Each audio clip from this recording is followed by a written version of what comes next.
Zimmerman reporting for CHRY 105.5 FM from the chambers of Toronto City Hall. Toronto as a municipality has long struggled with expanding its mass transit system, the Toronto Transit Commission, or TTC. There was a plan in place during the former Mayor David Miller's last term in office that was supported by much of the City Council called Transit City.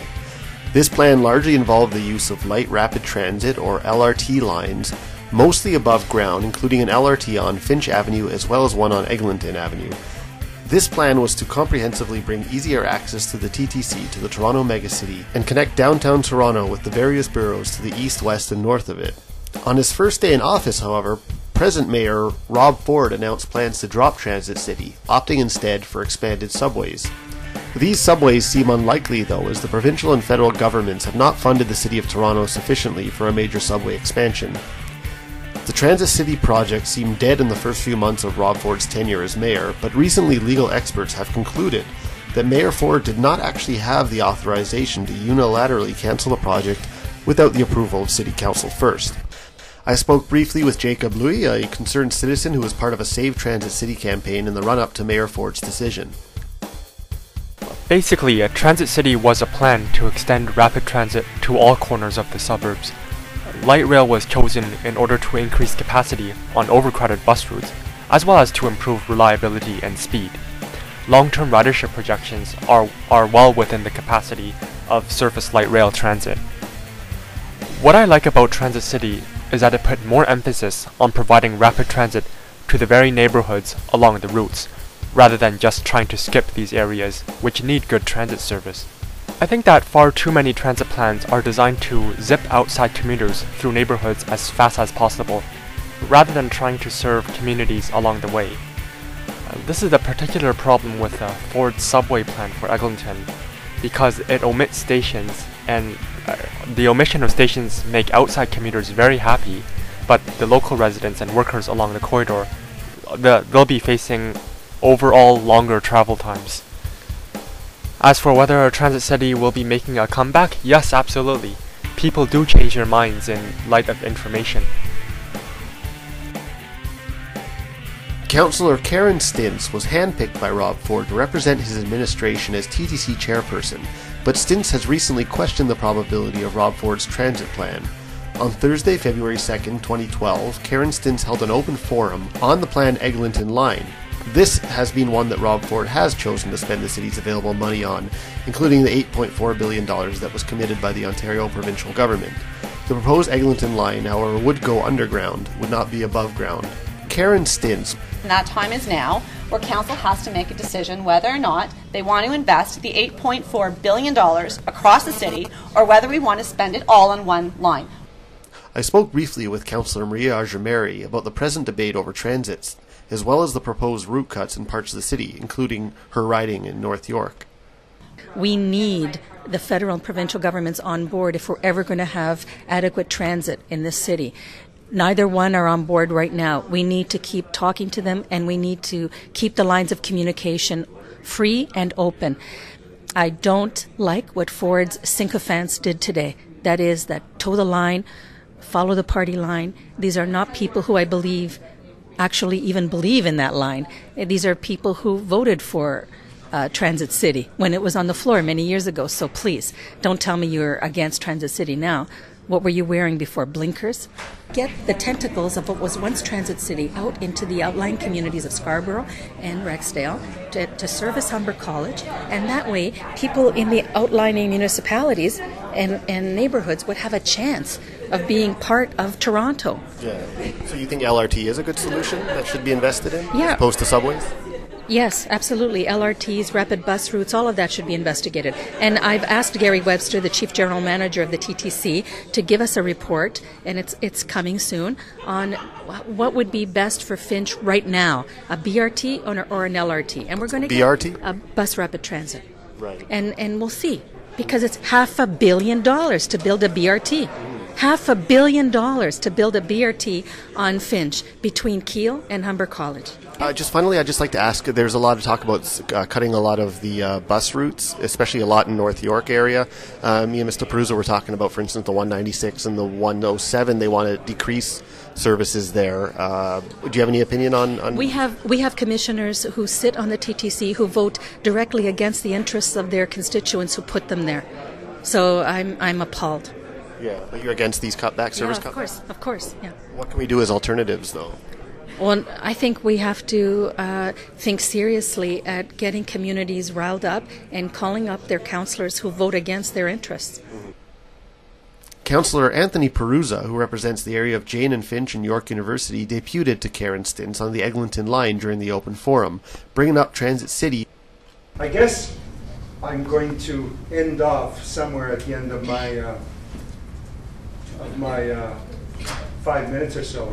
You might want, there you go, by concluding that I believe you should stop this process. I believe you should stop your discussions around the governance of the Eglinton Crosstown, and I believe you should go back to the approved plan, the one that was once called Transit City. You might rename it by some other name, but you might want to go back to that. And I'll tell you why. I'm going to ask everyone to stop, please, or I'm going to shut the mics off. Yeah. I've been very specific and very direct with the deputants, the members of the public who come here to address the commission, that this item is about governance. So I won't be entertaining any motions unless they relate to governance. And I will be as direct with members of the commission as I am, I'll stop your time, with members of the public and other councillors who come and wish to address the commission. This is a topic on governance, and I'm going to ask you to keep your remarks directed solely to that. Precisely, because as you proceed along this path where you talk about governance, you talk about how it is that the Eglinton Crosstown line is going to come to be, what Metrolinx's role is or is not in that, what the TTC's role is or is not in that. There are a number of issues that are basically behind all of that, which I don't believe you have the authority for. For example, as you move away from the approved plan towards this one, there's a cost associated, a very significant cost that has not been approved. And that's the cost associated with the cancellation of Transit City, for example. You know, the 67 Anthony, please, I need to, listen, I'm going to stop your time again. Again, we want to hear what you have to say. We're grateful that you made the time to appear before the commission. I'm going to ask you to keep your comments focused on the governance matter only. This is why I'm here to tell you that I believe you should backtrack. You should stop your conversations and your discussions related to establishing, governance rules around the Eglinton Crosstown line until you have dealt with all of the other ancillary issues that these discussions basically do. You abandon, for example, as you talk about governance related to Eglinton Crossline, you abandon the Finch line, for example. You abandon some of the poorest neighborhoods in the city by canceling the Finch. You do, but you do because. But we're not talking about that matter today. We're talking about. But you are, and I'll tell you. Well, if you project, excuse me. So if you can't stick to the topic, I'm going to have to ask you to wrap up your. Are you wrapping up? No, not at all. Absolutely not. As you talk about your governance issues related to Eglinton Crosstown, which comes in at a cost of somewhere in the neighborhood of $8.4 billion. Am I still on topic? Yeah. Perfect. So that with that sinking that $8.4 billion on the Eglinton Crosstown, what that does, it basically shortchanges a community that is compared to topic. Okay, so Anthony, I'm going to have to ask you to wrap up. Okay, you have 2 minutes if you wish to use those 2 minutes to wrap up. Otherwise, sure. I will try to keep my comments under the 2 minutes in wrapping up. Okay.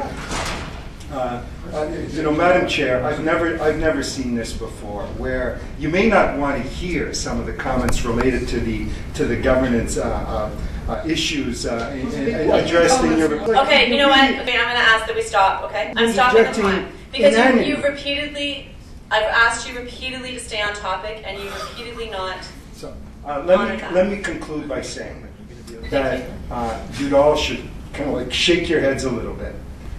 Stop the insanity. Thank you. Stop chatting about governance models related to this. Go back to your approved plan until such time as that's not council before us. Okay, thank gives you Anthony. directions to Okay, do that something concludes your else. deputation. That's what you should Thank do. you for coming out. Yeah. We do have another deputant. I'm not even going to entertain questions. I'm not even going to entertain questions. I want to thank the councillor for making his views known in front of the commission. Not a problem. The next deputant is Cameron McLeod. I later sat down with Anthony Perruzza in his office to discuss transit, the proposed route cuts in his ward, as well as the recent budget defeat suffered by Rob Ford. No singular individual in our system of government has the ability to say where they're going to spend $8.4 billion of taxpayers' money. That doesn't exist. I don't believe the President of the United States can go out and say, I'm going to spend $8.4 billion on this particular project because I like it, without going to Congress at some point to say, is this an appropriate expenditure? Do you guys agree? And so we don't believe he has that singular authority to do that. But more importantly, there's a number of costs associated with what we're calling the cancellation of Transit City. There's sunk costs. That means monies that were spent on Finch, for example.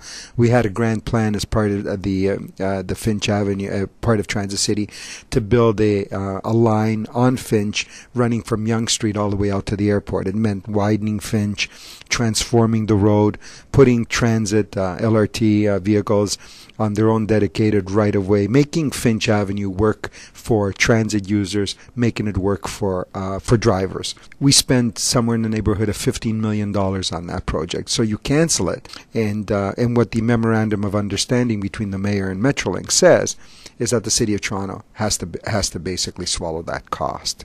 So those costs collectively, Metrolinx is saying, are somewhere in the neighborhood of $65 million. They could be much higher than that once the contractual obligations come in and some of the canceled contracts and so on, some of those claims. So, does the mayor have the ability to commit City of Toronto taxpayers to that kind of money? No, because he's going to have to come to council and say, folks, I cancel Transit City. Now you guys have to approve paying Metrolinx $65+ million of City of Toronto taxpayer money for projects that I canceled, basically burnt cash. So it's all going to come home to roost. So I don't believe he has the authority for that. I don't believe that he believes he ultimately has the authority to do that. So we need to have that discussion. With this $65+ million, is that more than the initial cost that Transit City would have actually cost? Transit City is a provincially funded program. The monies that the province is providing for the entire project was $8.4 billion.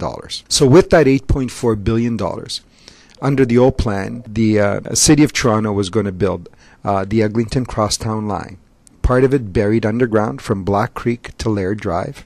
From Laird Drive out to Scarborough City Centre was going to be above ground, mostly. We were going to build a line at the end of the Shepherd subway all the way to Scarborough Town Centre again. And we were going to build the Finch Avenue line from Yonge Street all the way out to the airport. $8.4 billion. So what the mayor did, first day on the job, basically by canceling that project, so he canceled Finch, he canceled Shepherd. Shepherd had been under construction for a year. Lots of money was spent on Shepherd, had been spent already. So he canceled those two, took the monies from those two projects, and decided to bury the portion of Eglinton that runs from Laird Drive to Scarborough Town Centre at a total cost of $8.4 billion.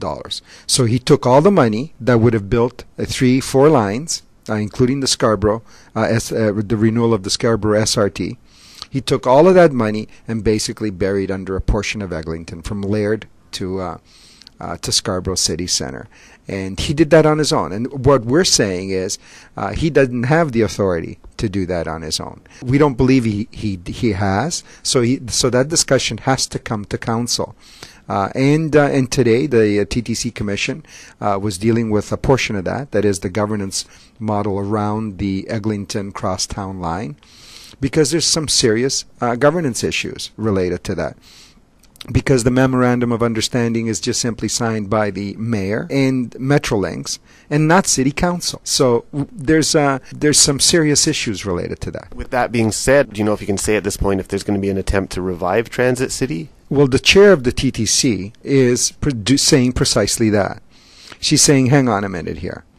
We've been going down this road. We're spending lots of money every day, doing the new design work on Eglinton, doing the environmental assessment work on Eglinton.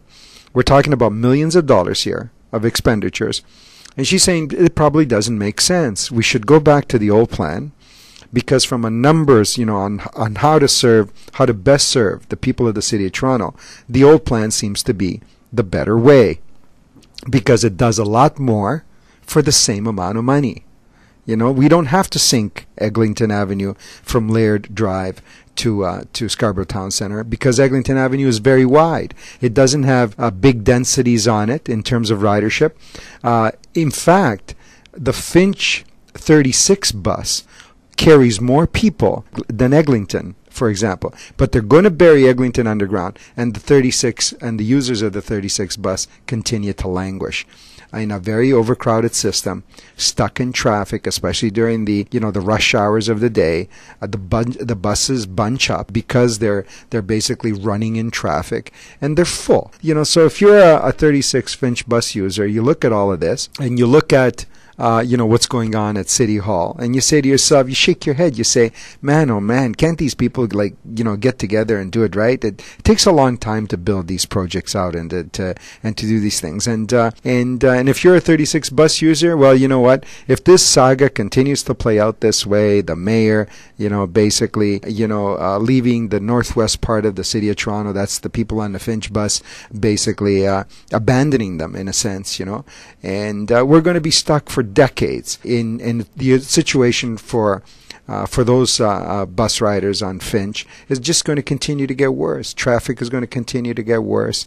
Buses more and more crowded. They're getting older. They're more dilapidated. They're breaking down more often. It's just a pitiful situation. Moving away from Transit City, but staying on the transit topic, there's a number of service cuts. Haven't gone through yet, but are likely to go through on TTC, particularly in the York University area. Two routes that come to mind is the 107 and the 196, which face service cuts. And strangely enough, they seem to be wanting to increase service Saturday mornings on the 106 on Sentinel, which is a little odd because most people wanting to commute on the 106 do so on weekdays because they're trying to get to York University or from York University. As the councillor of Ward 8, what's your opinion on these route cuts? Do you feel they're necessary or not necessary? Yeah, so Jesse, just before I talk about that, let me just conclude on the last point about Transit City, okay? So I believe we need to bring the Finch line back on, the Finch LRT. We need to get that absolutely back on. We can't leave all of those neighborhoods languishing for another 10, 15, 20 years on a system that is breaking down. So that I wanted to conclude by saying that, because we need to fight for that. We need to, and we've had a big fight on. We've been doing, a lot of door knocking, a lot of canvassing, a lot of petitions. A lot of groups have come together to, to carry this fight on. So we need to make sure that gets brought back on. Okay. Now now on the question of bus services, expanding or implementing service on Saturdays, that's a good thing. There's users, and that's why the TTC does it, because there's some demand and it needs to meet that demand. With respect to the reductions on the other lines, it's a regrettable formula, but that the TTC looks at it and it says, well, you know what, they're underperforming routes. So they have like a magic threshold.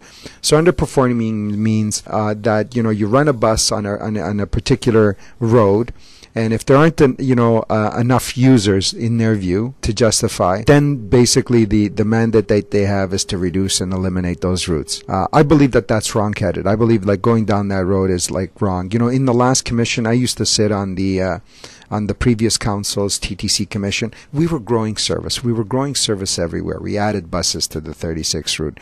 We added buses on on Sentinel and so on. Because why? whether you're underperforming or not, we believe it. We believe then that it was like you fed. The little streams. Think of it as a river system, and you got your little creeks feeding your little streams, feeding your major arteries. Right? It's a combination of all of those, and busing to some degree, transit is the same way. So you take the routes that have very few people on them, but you get those people on there, and then you bring them on to a route that is busier and busier and busier and busier. And that's the way transit should be grown, and that's the way it should be planned out. Because if you don't do that, you never build it out, because you want more people to use transit. So think of it, I as a kid, for example, I used to go from Weston and between Shepherd and Finch, closer to Finch actually. And I used to go, as a 10, 11-year-old to Jane and Wilson. And I remember that bus. It used to be called the Wilson-Ramike bus. As a kid, was always like empty. It was like in the 1970s and early 80s, and there weren't a lot of people on that bus. And if the TTC had looked at it back then and said, well, you know what, this is an underperforming route, so we're not gonna maintain it. We're gonna eliminate it. We'd look at it today. You get on that bus today and it's absolutely packed and crowded. Why? Because you build that way. So you get that bus out on there, and then you add other routes that feed into it, and they fill up. Because and that's the way you build a system. You build it so you get a bus out there, and think of it like a little creek. It's got a few people on it, but that little creek feeds into like a bigger creek, and finally into a big river with lots of folks on it. And that's the way the system should be built out. And that's how we get more and more people on it as well, because you provide better and better service to more and more remote areas, more and more frequently.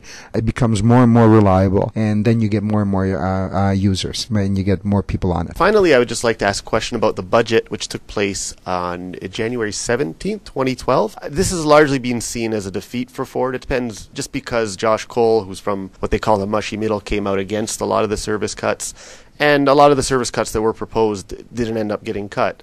What role did you play in that? And could you give us some thoughts about what exactly took place in your view that fateful day, January 17th? Well, yeah, there's no question that at some point, and all credit to Josh Cole. There's no question. He was the mover of the motion and so on. But council has, is divided, as you know. So there are 14 committed, very strong conservatives, in the Ford camp. They're generally seen as the people on the executive committee. So that's their starting point, 14. And the magic number you got to get to win a vote is 23, always 23. There are 17 progressives on the left side of the ledger, of which I guess I'm one. So those are the two biggest blocks, and then there's a whole bunch of people kind of floating in the middle. So yes, Josh moved the motion, carried the day, and yes, there were basically 6 councillors, called them from the mushy middle, that basically voted with the left. But make no mistake, the changes that were created to the budget on the 17th and that allowed those services to be saved were the 17 progressives on the left, who held their ground strong, worked with the 6 councillors in the mushy middle, drafted a motion that we could all live with, that we could all stand behind, and we stood behind it together in unison. And that was good to see. And there's no question it was an absolute defeat of the Ford administration and their plans to go forward. Well, what it also did was it rang the bell loud and clear. There is a big block of councillors here who appear now to be the majority who don't agree with you. At any other level of government, that would have been resignation day. If this had happened at Queen's Park or it happened in Ottawa, the mayor would have had to tender his resignation, and a new election or a new coalition of sorts would have had to be bound together, with new leadership. Because a defeat on a budget is a defeat of the administration. So we defeated this administration on the budget, but this is one of the good things about civic governance. We move on. They claim victory, the other side claim victory, and we'll see how we can move forward. But I have to tell you, if I were in the mayor's shoes today, I'd be looking around and I'd be saying to myself, man, oh man, oh man, maybe it was a mistake bringing Don Cherry down here on, inaugural day and insulting the heck out of, almost 50% of council and basically declaring war on them from day one. Because I'm going to need some of those folks, in order to be able to govern. And I think he's probably looking that in the mirror and he's saying to himself, that might have been the first mistake I ever made, was that day one with my invited guest. But I could be wrong in that. That was Anthony Perruzza, City Councillor for Ward 8 since 2006. Pleasure talking to you, Jesse. The debate at City Hall over transit and the push and pull between Mayor Ford's plans and the prospect of resuscitating the Transit City project continue. And just recently, the TTC Chairperson Karen Stintz has called for a special meeting of Council on the subject of transit to be held on Wednesday, February 8th, 2012. From Toronto City Hall, this is Jay Zimmerman reporting for CHRY 105.5 FM.